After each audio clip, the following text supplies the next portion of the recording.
अवश्य धन्य होगा। सद्गुरु कबीर साहब सार रूप में क्या कहते हैं, जीवों को उपदेश क्या देते हैं? उपदेश देते हुए साहेब क्या कहते हैं? बड़े बड़े पाठ नहीं पढ़ाए सद्गुरु कबीर साहब, उपदेश देते हुए सार रूप में क्या कहते हैं? सत्य नाम है सार, बूझो संत विवेक कर, उतरो भवजल पार, सद्गुरु का उपदेश है। सद्गुरु जीवों को यही समझा रहे हैं कि इस संसार में सार कुछ है तो सत्य नाम, सत्य नाम का सुमिरन करना है। सत्य नाम का ही सुमिरन क्यों करना है? क्यों सत्य नाम का ही सुमिरन करना है? साहब ऐसा क्यों कह रहे हैं? देखिए, इस संसार में अनेकों संप्रदाय, मजहब, अनेकों भाषाएं और अनेकों भाषाओं में जीव परमात्मा को अलग अलग नाम से बुलाता है। कोई राम कहता है, कोई कृष्ण कहता है, कोई अल्लाह कहता है, कोई गॉड कहता है। परमात्मा को अलग अलग नामों से जीव बुलाता है।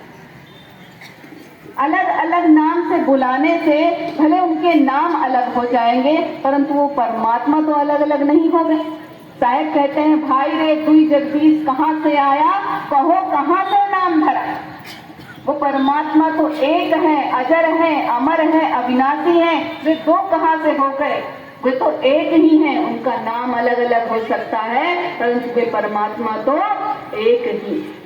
कबीर, कुआं एक है, पनिहारिन अनेक, बर्तन सबके न्यारे न्यारे, पर पानी सब में एक। कबीर कुआं एक है। देखिए, हम गांव में देखें तो कुएं के पास बहुत सारी महिलाएं अपने अपने घरों से जल भरने के लिए आती। कुएं के पास बहुत सारी महिलाएं अपने अपने घरों से पात्र लेकर, घड़ा लेकर जल भरने आती।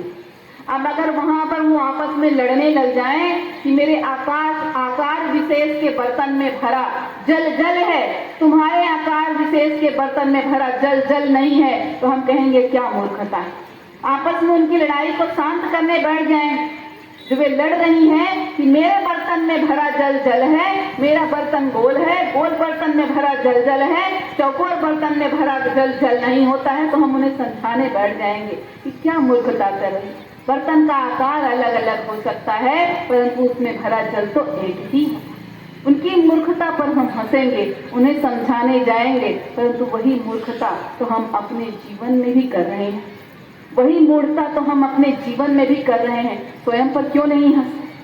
वो परमात्मा एक है, उनका नाम अनेक है, परंतु वो परमात्मा एक है। तो रूप रंग के आधार पर, गुणों के आधार पर उन परमात्मा का नाम अलग अलग हो सकता है, परंतु वे परमात्मा तो एक ही।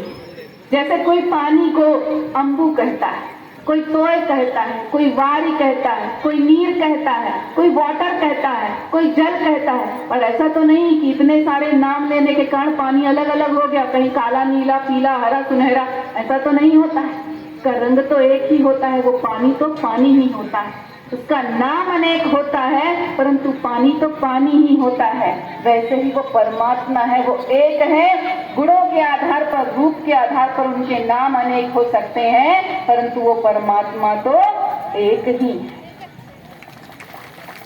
तो इस बात को जीव समझता नहीं, इस बात को जीव समझता नहीं है। जिस परमात्मा के नाम को लेने से इस संसार के सारे झगड़े समाप्त हो जाने थे, उसी परमात्मा के नाम पर आज इस संसार में सबसे बड़ा झगड़ा हुआ बैठा है।